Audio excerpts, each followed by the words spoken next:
Unraveling Ties, Navigating the Complex Path to Biodad Amidst Family Turmoil. It all started a few months before I was even conceived.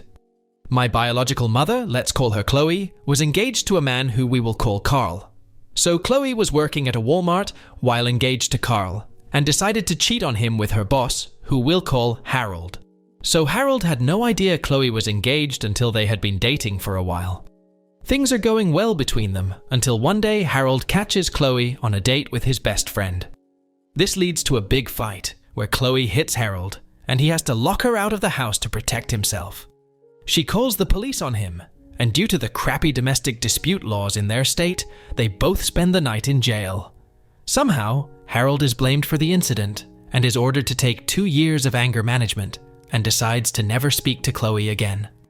A few weeks later, Harold gets a text from one of his friends telling him that Chloe is pregnant and that Harold is the father. He immediately calls bullshit because Chloe is not only engaged to another man who is probably the father, but was also being intimate with many other men. So he brushes it off and forgets about it. A couple months pass, and Harold gets a call from an adoption agency saying that they need to talk to him. Chloe has decided to give the baby, hey, that's me, up for adoption, and Harold needs to sign some papers since she put him down as the father. He agrees to sit down with someone from the agency, but only to talk to them about the claims. So he meets a representative and tells them that he doesn't think he's the father. The guy from the agency goes, "Oh great, just sign here then," and hands Harold the documents to surrender his rights as a father. Harold signs them and doesn't hear anything from them again. Meanwhile with Chloe, she has the baby, with her fiancé in the room, which gives me infinite respect for him. And the baby is adopted 3 days later. Unfortunately, the baby, who is me, was born with a slew of genetic illnesses. I end up in the hospital only 20 days later because my kidney was collapsing in on itself. To save time, let's just say that growing up, I spent a disgusting amount of time in the hospital. My health was in a perpetual downward spiral, and every time we found a solution to one problem, a new one would pop up and wreak havoc on my tiny body. It all came to a head one day when I was 13, when I was in so much pain that my doctors thought I was having a heart attack. I wasn't, but hadn't been diagnosed yet, so they had no clue. So after being told by my doctors in the hospital that I had a heart attack, my adopted dad, who we'll call Marcus, freaked out and finally reached out to Harold for the first time. He asked for his medical records so that they could better assess the situation and decide what to do. Here is where the problem started. The first incident. So while I was busy being cripplingly ill, Harold had forgotten all about me and started a new life with a woman he met a month after my birth. Let's call her Heather, because she reminds me of Heather Duke. They had 2 sons at the time, and Harold hadn't told Heather anything about maybe having another kid. To clarify, I wasn't there for this part, so I'm only telling what I have been told happened. So Heather finds the email that my dad sent to Harold and absolutely loses her mind. She thinks he cheated on her or something and blocks my dad on Facebook and starts messaging Chloe on Facebook. Now, this is where the story gets a little tricky. I have been told 2 different versions of this event, and honestly, I'm not 100% sure which one is true, so I'll just tell both. Chloe's version. Heather started sending mass amounts of hate and harassment to Chloe, basically telling her to step off and get away from her man. Heather insisted that Harold wasn't the father, and Chloe was lying. By this point in time, Chloe was already married and had 2 daughters that she kept. One who belonged to her old fiancé, and one who belonged to her current husband. She had also built a relationship with me. She read me some of the messages that Heather sent during a weekend I was spending with her and my half-sister almost 4 years later.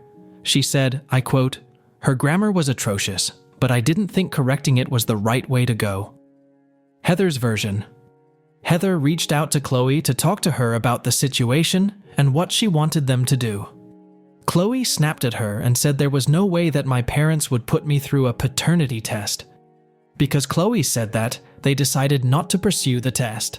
After these communications, all contact was lost, and my dad lost Harold's cell phone number. The whole interaction ended with no paternity test and no medical records.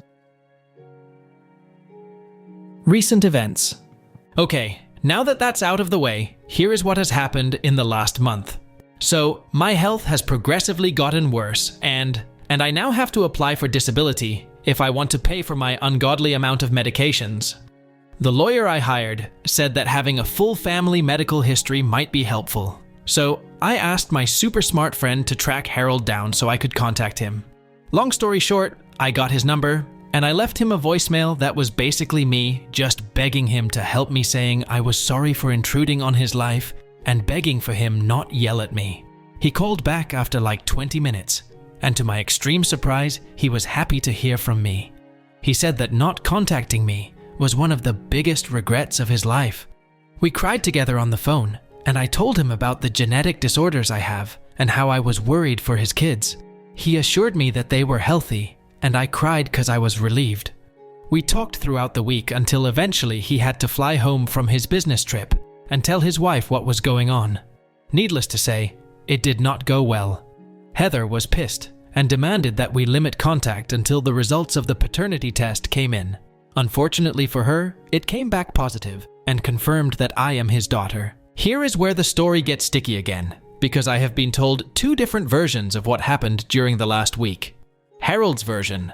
Harold and Heather got in a big fight and she made him tell her sons what he did. Maybe it was meant to humiliate him, but if so, it backfired because his sons were so excited to have a sister. One of them compared me to Shazam, I think. Harold left to go on another trip for work, and he and Heather fought right before he left for the airport. He called me while he drove there and told me all of this, and said that he didn't want to lose contact with me again. I was so happy he still wanted me around, but I was sad that I screwed up his family. He told me it wasn't my fault, but I still felt bad. I got Heather's version of events much later, at 11 p.m. when I was trying to eat my ramen. She messaged me on Facebook and claimed that this is what really happened. Heather's version. Harold was unhappy about the test and said that I was too much too fast, but wouldn't tell me that because he didn't want to hurt my feelings. They told their sons and they weren't happy about it either. She told me that Harold hardly has time for his kids, and I was forcing your way in. Things were quiet after that, and I tried not to message them because I didn't want to get yelled at again. This morning I got diagnosed with severe scoliosis, and yesterday with epilepsy, and since those are usually genetic, I texted Harold and told him he might want to get his sons tested for it. Apparently this was a bad idea because Heather proceeds to message me and tell me to stop texting them and that I was not helping their marriage. I tried to explain that I was just trying to help and asking her to please stop lashing out at me. She just texted back with, "I'm not lashing out. We just want you to leave us alone." I haven't responded back because her message really hurt. I just shut down and fell asleep to cope. I apologized to Harold, but he hasn't replied to the text, which is making me think that maybe they really do want me to leave them alone. I also know that Harold told me the exact opposite. My anxiety is having a field day and I have absolutely no idea what to do. My main goal in this situation is to preserve my relationship with Harold and try to get Heather to like me. Update 1. So long story short, I took the advice I was given and muted Heather's messages to me. The stuff she was saying to me has really gotten to me, and at this point, I'm not quite sure if I'm the bad guy. I called Harold and talked to him about the situation, and told him that I don't think it is in my best interest to talk to his wife. This is where things took a bit of a sad turn. Harold agreed with his wife, and said it would be best if I just left them alone for a while. I was stunned for a few moments because this is the opposite of what he had told me less than 24 hours earlier. That said, even if he had said something else beforehand, I know that I have to respect his decision. I told him that I would stop all contact, and when he is ready to talk again, it will be on him to message me.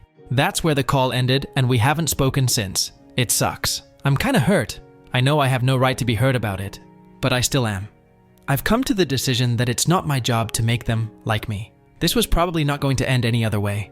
It's painful, but it's the world we live in. I'm sorry I don't have a happier ending to share, but I'd still like to thank you guys for the amount of support and loving messages I received on my first post. I don't think I could have endured this without you guys and the validation you provided me. Thank you for taking the time out of your day to send such kind messages and helpful advice. I appreciate each and every one of you, and I'm sending virtual hugs. Edit 2. In October, 2 things have happened.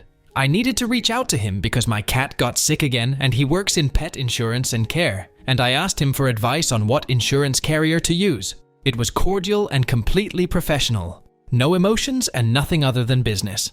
It hurt to see him act so cold, but thus is life.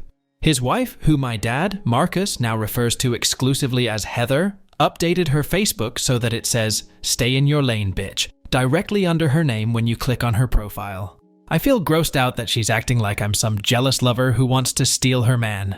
I'm his kid, not his affair partner. Also, I'm going down to see my girlfriend this December. She's been the biggest help and support throughout this disaster. If I ever get a more significant update, I'll ask the mods to let me post a part 3.